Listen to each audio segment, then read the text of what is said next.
下肢肌群呢，相当于我们的马达，而上肢肌群呢，相当于我们的输送带，所以两者兼具，你才可以有一个好的放松，同时才可以达到提升运动表现哦。那按摩滚筒呢，其实就是帮助我们促进血液循环及代谢，将含有新鲜的氧气及养分的血液送至我们的软组织，那可以更快速的加速我们的软组织来进行修复的动作哦。那按摩滚筒的好处也包含了降低我们的肌肉疼痛、发炎，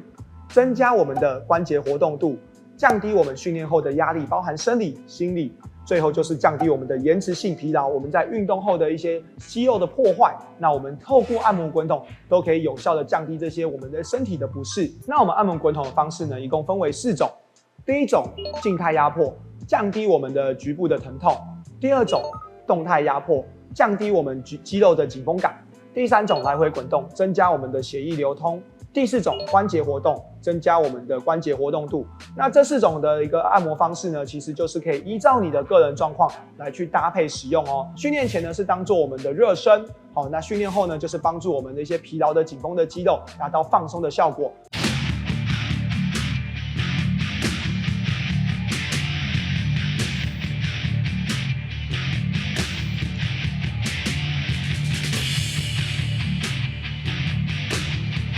嗨，大家好，我是光头神童李汉轩。今天要来教大家的呢，就是我们的按摩滚筒的上肢肌肉哦。上一集的下肢肌群你看了吗？如果还没有看的话，赶快去复习哦。那接下来呢，我们就会来针对我们的不管是跑者或者是上班族，都容易会有这些紧绷的上肢，然后感觉就是整天身体都浑身不对劲的这种状态，那你就可以透过按摩滚筒来好好的舒缓你的肌肉。那首先呢，我们要教大家的第一个位置呢，就是在我们的后侧，我们的竖脊肌的位置。那通常呢，如果你是选择这种平滑式的滚筒啊，你在压迫的时候，你的脊椎没有特别不舒服的话，你是可以把你的整个滚筒去放在我们的背部的这个肩椎上方的位置是没有问题的。可是如果你是使用狼牙棒，你会感觉到你的脊椎会有疼痛感，我就建议不要。那如果呢，你觉得呢？你用像这样子表面比较平的滚筒，你的脊椎还是有压迫的话，我就会建议你从单边的竖脊肌，你就是不要去滚动到你的脊椎的位置，放到我们的侧边，单边中间的脊椎我们就空着，我们就把我们的滚筒压着，一样先做一个静态的压迫，去针对你局部比较有一些疼痛的位置，压迫完之后可以做到一个动态，你就左右活动你的髋。好，慢慢的呢去滚动我们的整个我们的上肢的竖脊肌。接下来呢，我就来进入到下一个我们整个竖脊肌的上半段。通常呢，胸椎这边呢相对的压迫感就比较不会这么的重所以你就可以直接把你的滚筒呢直接放在你的背部的位置，那你就可以慢慢的双手放到我们头部，然后先做一个压迫的动作。然后，如果你觉得没那么不舒服，你就可以左右去活动你的整个上半身，去做到一个动态的压迫。好，慢慢的，我们可以做一个来回的滚动。这个时候你会感觉到整个从我们的竖脊肌到我们的肩胛骨的肌群，都会一起放松到，你会感觉到整个身体是放松舒服的。做一个前后的滚动，刚好会滚到我们肩胛骨的位置。好，那今天不要过多的压到肩胛骨哦。接下来呢，我们就会进入到我们的腹部的肌群，我们的腹直肌的位置。好，因为我们长时间我们在跑步的过程当中，其实我们的核心会不断的去出力，那很多人也会忽略的我们的腹部肌群。那我们整个的一个胸腰筋膜其实它是联动在一起的，所以如果你的腹部紧绷的话，你的整个的胸背其实也会受到影响。所以其实大家一定要记得去放松一下我们的腹部肌群哦。我们可以把我们的滚筒先放在我们的肚脐下方，好，慢慢的压着。好，压着完之后，你就可以去在这边去做一个左右的滚动，去活动你的腰部的位置。那如果呢，像你是进食完后1个小时内这千万记得不要去滚动你的肚子，因为这可能会导致你的消化会不良的一个状况会出现，可能甚至会想吐、反胃都有可能。好，那注意我们在滚动的时候，我们的腹部尽量不要压到我们的肋骨，所以在前后滚动的时候，在我们的肚脐的周边去做滚动就好了，尽量不要压到我们的肋骨。接下来呢，我们就会进入到我们的手臂的位置，包含了我们的肱二头、肱三头肌以及我们的肱桡肌。好，我们可以简称大手臂。小手臂，好，不同的地方来进行放松哦。那我们在摆手当中，这些肌肉呢也会帮助我们去做到一个好的一个稳定的一个动作，所以千万不要忘记这些肌肉的放松，因为这些肌肉呢其实也会影响到我们的肩关节的一个使用。如果你的肩关节紧绷的话，你的斜方肌如果过于的绷住，其实是会影响到你的吸气肌群的。所以小肌肉群，请记得也要好好的去进行放松。那首先呢，我们会先进行的是我们的肱二头肌的放松，我们会做一个趴的动作。把我们的肱二头肌放在我们的滚筒的位置，你就可以垂放，身体放松，就一个静态的压迫，然后好好的之后，我们就可以做一个动态的压迫，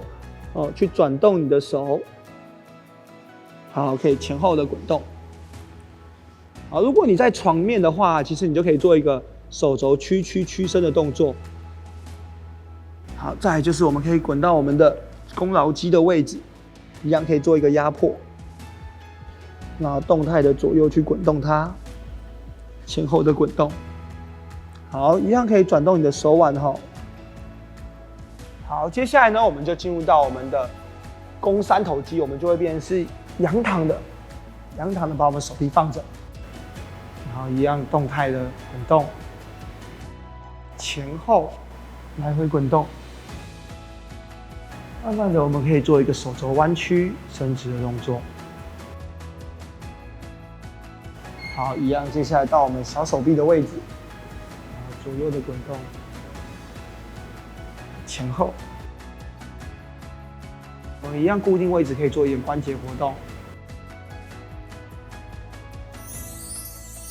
好，那刚刚我们做完了上肢的按摩滚筒，你有没有发现你的整个背部、腰部、身体上半身变得比较轻松呢？那滚筒按摩讲完了呢，我们现在就要来加码我们的按摩球了。大颗的来了，那现在呢就进入到我们的按摩球加码咯。其实呢，我们的身体呢有一些比较细微的地方呢是没有办法透过我们的按摩滚筒有效的去梳理的，所以可以透过像这样子的一个球状的一个放松器材来帮助我们一些小肌肉或是一些比较切面不同的肌肉来进行放松哦。那首先呢，我们通常呢会先选择一个比较小颗的这种按摩球，那我们就可以透过这个小颗的按摩球呢，来去放松我们的足底肌肉。那你可以把你的整个小颗的足底肌肉呢，放在你的脚跟的这个位置，好去做到一个压迫。通常呢，如果你觉得静止压迫稳定好之后，你就可以去做一个左右的滚动。因为足底肌肉呢，其实很多的跑者啊，都可能会有一些足底筋膜炎，其实就可以透过日常像这样子按摩球的放松方式呢，来进行放松。你也可以做一个来回的滚动，去转动我们的足底肌。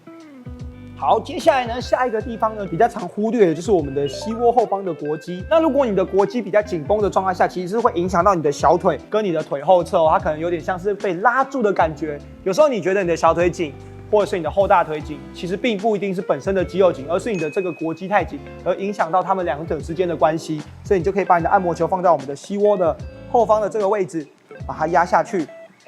那可能会有一点疼痛感是正常的。压下去之后，你一样可以先给身体一个静态的压迫，动态的压迫左右，那可能会有点酸是正常的哦。好，因为这边算是一个肌痛点，前后的滚动。好，再来呢就是跑者呢最注重的我们的屈髋抬腿的髂腰肌。那当然每个人的状态不一样，如果你觉得小颗的没有感觉，你也可以使用大颗的来放松我们的髂腰肌。那依照个人的喜好，或是觉得压地的感觉，来去选择这样的一个大小，我们就可以把这个抓到我们的髂腰肌的位置，好，然后我们就可以慢慢的往下压，放到我们的髂腰肌，好，去做一个压迫，左右滚动我们的髂腰的位置，会感觉比较酸吼这条肌肉，因为我们在跑步的时候，我们的屈髋的时候都会频繁的使用掉这条肌肉，所以你可以其实透过按摩球的方式，然后去做这样子的一个放松，我们来回滚动。好，接下来呢，我们就会来滚动我们的另外一条肌肉哦，就是我们的阔筋膜张肌。其实用按摩球的效果，我认为比按摩滚筒来得更好。髂胫束的影响非常重要的肌肉阔筋膜张肌，我们也可以透过按摩球，在我们的前侧的这个位置，这些小肌肉呢，看似好像没有什么影响。你如果没有有效放松它，对我们来讲，其实整个的活动度，或是整个的肌肉的连接的使用，是影响非常大的。那这些小细节呢，也会影响到你的这个跑步预防运动伤害的一个关键哦。因为小肌群很大程度上啊，都是在保护我们的稳定性。所以如果当你今天稳定性没有很好的状态下，你身体呢就会用到更多的大肌肉群来去稳定，那相对的你的负担也会变得更大，容易造成运动伤害的机会也会变得更高。好，那接下来呢，进入的位置呢就会是我们的胸大肌、胸小肌以及我们肩胛骨的肌群。那我们以前的影片就有提到啊，摆臂对我们来说非常重要的肩胛骨前后带动的一个中摆效益肌群，你一定要特别注意，你的摆臂呢是跟这些肌群是有关系的，所以你一定要有效的放松我们的胸大肌、胸小肌以及我们的肩胛骨的肌群。我们可以把滚筒放在我们的胸大肌，它等一下会在这个地方去做到来回的滚动，那一样可以做一个前后动态压迫，慢慢的去做来回的滚动，去放松我们的胸肌。如果你觉得强度不够，你也可以选择大颗的去放松我们的胸肌，好，往下延伸。那再来呢，就是我们的肩胛骨的肌群。那肩胛骨的肌群，我可能就会建议用比较小颗的，因为会刺激比较大。透过你的手背找到你的肩胛骨位置之后，你就可以把它放在这个地方，然后慢慢的往后躺。下来之后，你就会发现，压到肩胛骨的肌肉，然后慢慢的去做到压迫。可以把我们的屁股抬起来，然后去做到一个前后的滚动，让身体有空间去做到这样子来回的作用。好，那再来就是我们的花生球哈。那刚刚在按摩滚筒其实有提到，就是说如果你的腰椎啊，对于滚筒来讲，它的刺激是非常大的，我们就会建议选择像花生球，它的中间是有个镂空的，所以它不会压迫到你的脊椎，你就可以很有效的怎么样，把你的花生球放到你的肩椎，然后竖脊肌这个位置，在这个地方去做到来回滚动，那它不会压迫到你的脊椎，你在脊椎的整个侧边的肌肉。也可以放松到更好的效果。好，这个是针对如果你本身只要对于滚筒压到脊椎很不舒服的，我们就可以建议你选择花生球，你就可以这样子去做一个前后的滚动。那既不会压到脊椎，也可以有效的放松你的竖脊肌。好，那今天跟大家介绍的这个上肢的一个滚筒按摩啊，你是否也跟着我们一起做了呢？透过这个滚筒呢，可以放松我们的腰背部的竖脊肌，同时我们的腹部肌群以及我们的手臂肌群，这样子呢，其实是可以帮助你更有效的，可以让整个身心都达到舒缓的效果。同时，我们也加码了按摩球跟花生球，针对一些小肌肉群，更有效的去达到放松的效果。那也记得啊，就是你的频率不要太高，通常我们建议静态压迫大约10到15秒。那一些动态的压迫或者是来回滚动、关节活动，也大概抓10到15次之间就好。我们本身滚筒按摩也是一个运动，也是一个刺激，所以如果你的频次太高，对于肌肉来讲，也会是一个刺激过大的一个状况，也有可能导致压力过大，产生发炎的症状哦。持续锁定我们的频道哦，欢迎订阅、按赞、加分享。到底跑了没？我们下一次见，拜拜。